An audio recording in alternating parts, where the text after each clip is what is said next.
Distriag, Jérôme, vous êtes à la fois, enfin, vous êtes animateur régional. Je reprends cette expression sur laquelle vous allez m'apporter une précision de transmission d'entreprises organisées au sein d'AG2R. Alors AG2R, je vous connais comme un énorme groupe de protection sociale de 15 millions de clients. C'est ça, exactement. Et avec plus d'un demi-million d'entreprises également. Voilà, une entreprise sur 4.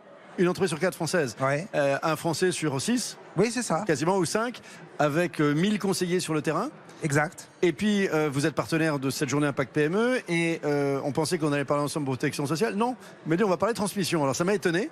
Expliquez-moi d'abord ce qu'est la transmission d'entreprise.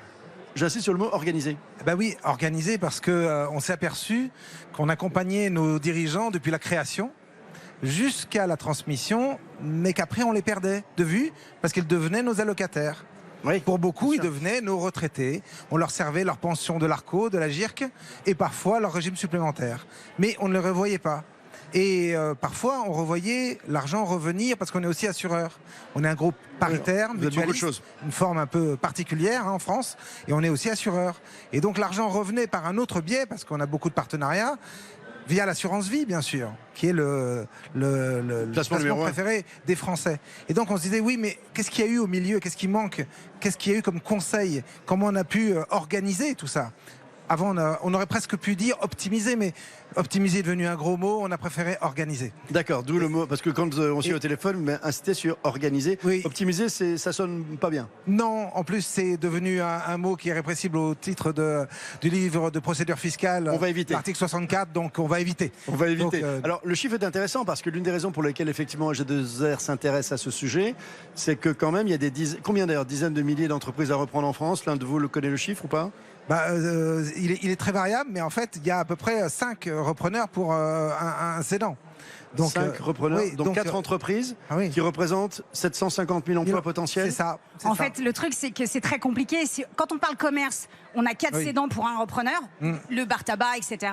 Et quand on parle entreprise, de B2B, effectivement, c'est l'inverse. Donc c'est un marché qui est très compliqué. En revanche, le grand fantasme de dire il y a 700 000 dirigeants qui partent en retraite, etc., etc. Moi, ça fait 20 ans qu'on me parle de ces 700 000 dirigeants.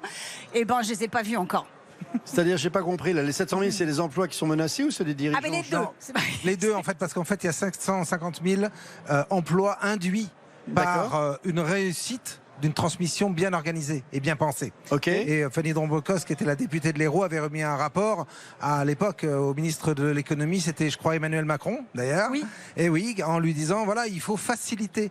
Il faut continuer à rendre plus lisible et facile la transmission d'entreprise, y compris celle qui est familiale, qui est parfois... alors qu'une entreprise sur 4 en France est d'origine familiale. Oui, c'est-à-dire l'essentiel des entreprises à reprendre sont des entreprises familiales aujourd'hui. Complètement. Et on est parfois sur des G7.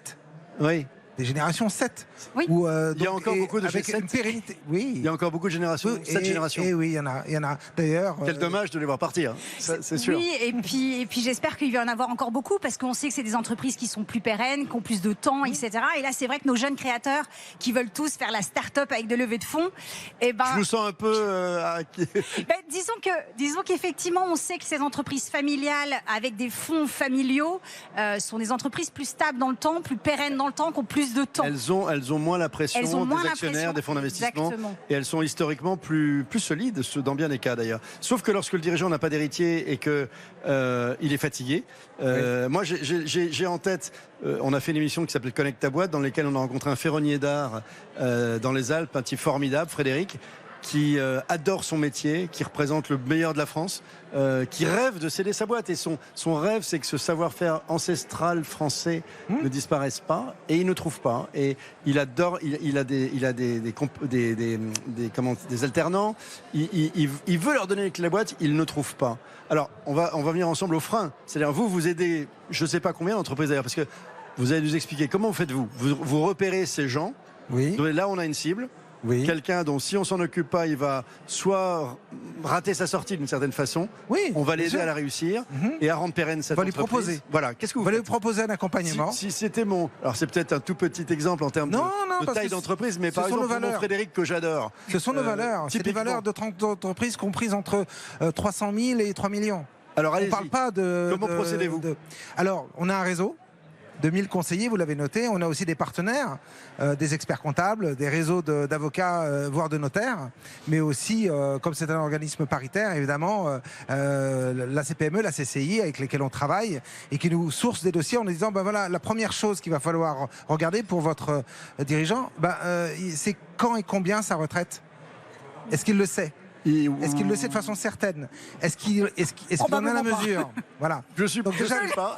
Probablement pas. Possiblement pas. Voilà. Possiblement Donc la première chose, ça va être de quantifier ce qu'on appelle son patrimoine social. Oui. On a tous un patrimoine social ici. Bien sûr. Et on s'attache beaucoup plus à celui, aux autres masses qui sont privées, voire professionnelles. Alors que ce patrimoine social, qui, je vous le rappelle, une retraite de 2700 € projetée sur 20 ans, c'est 1 million d'euros de patrimoine projeté. Parce qu'on va aussi parler de réversion. La retraite, c'est un patrimoine. Eh oui, la retraite, c'est un patrimoine qui est issu des cotisations. Oui, ça, on les connaît bien, oui. Oui, elles ont été versées. Je les maîtrise. Non, pas toutes. Versées par vous et pour vous. Parce que vous avez été aussi salarié, parfois, peut-être. Oui, 3 ans. Eh ben oui, donc les entreprises ont versé pour vous des cotisations, des points ARCO, des points GIRC, des trimestres. Tout ça c'est compliqué, ça change, oui, mais il faut savoir quand et combien. Et une optimisation de ces régimes est possible via tout le droit social qui est le nôtre, certes un peu complexe, mais à la portée de tous. Est-ce que je dois racheter des trimestres? Est-ce que je donne un statut à mon conjoint? Voilà, il y a des vraies opportunités pour faire que ce patrimoine ne soit pas non seulement perdu, mais valorisé. Et en même temps, la rotule avec la transmission se fait par, parfois, l'optimisation, l'organisation de cette retraite. Je liquide ma retraite, je continue à travailler. Votre dirigeant, ferronnier, le cumul emploi-retraite. Exactement. Et j'abaisse ainsi la charge de l'entreprise qui peut, à ce moment-là, faire monter peut-être un alternant ou autre qui peut reprendre. Ça permet une transition pour qu'il n'a pas forcément les moyens de racheter l'entreprise. Exactement. Il peut accompagner, on va libérer de la charge. Accompagner intelligemment tous ces aspects de fiscalité personnelle, patrimoniale, de sa retraite, du financement éventuellement par le repreneur. Vous avez accès à des partenaires éventuellement bancaires ou alors vous les aidez aussi là-dessus? Sur le financement, non. Parce qu'on est assureur, on n'est pas banquier. Notre objet social, c'est d'accompagner évidemment nos dirigeants sur ces problématiques. Bien sûr. Mais c'est vrai que c'est un vrai nœud, le financement. Parce que derrière, c'est qui va reprendre, avec quels moyens. Mais lorsqu'on met en face du banquier qui comprend, c'est logique, d'abaissement de coûts, de charges remplacés par une autre source, un autre flux de revenus, eh bien là, on a des sources nouvelles et des portes qui s'ouvrent. C'est ce qu'on essaye de faire, d'ouvrir des portes.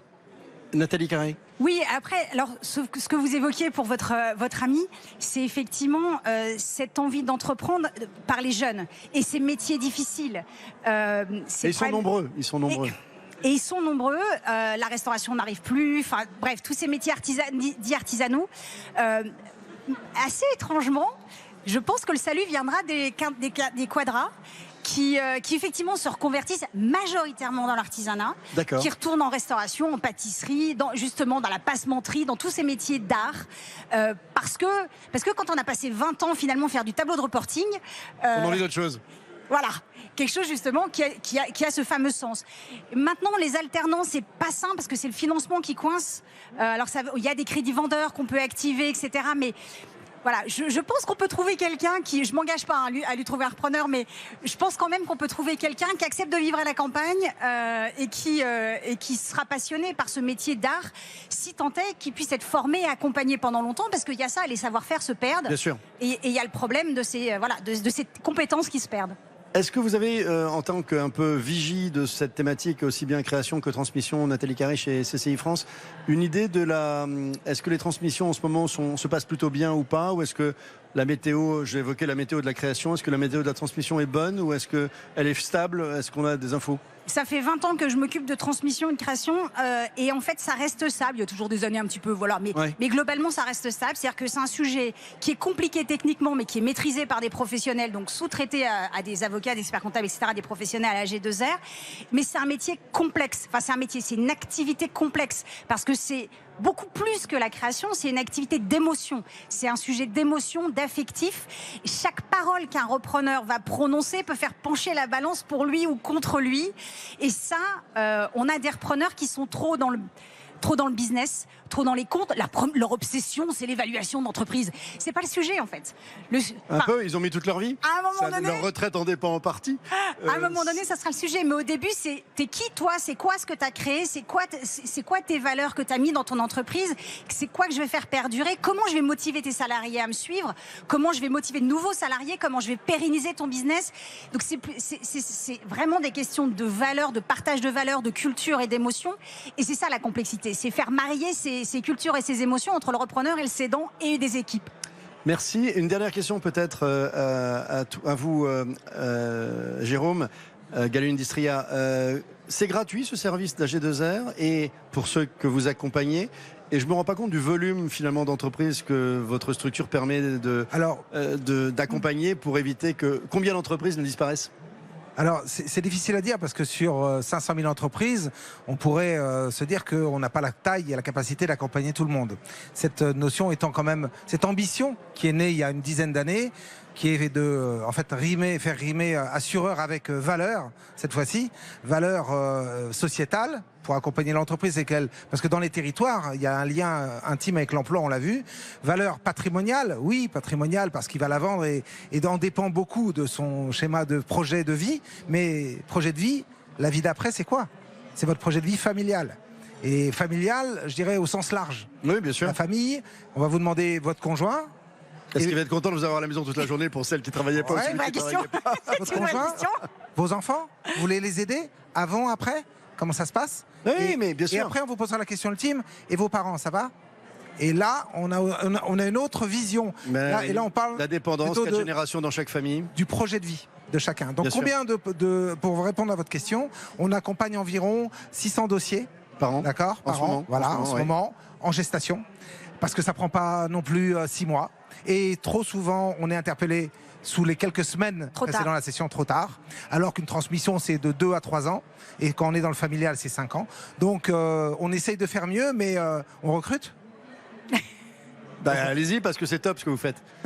Merci infiniment à tous les deux. Merci Nathalie Carré de nous avoir précisé où en est la création et la transmission d'entreprise. Je rappelle que vous êtes expert entrepreneuriat chez CCI France. Merci Jérôme Gallon-Industria. Vous êtes quant à vous animateur régional transmission d'entreprise organisée en Ile-de-France chez AG2R. Merci à tous les deux. Merci Philippe. Au revoir.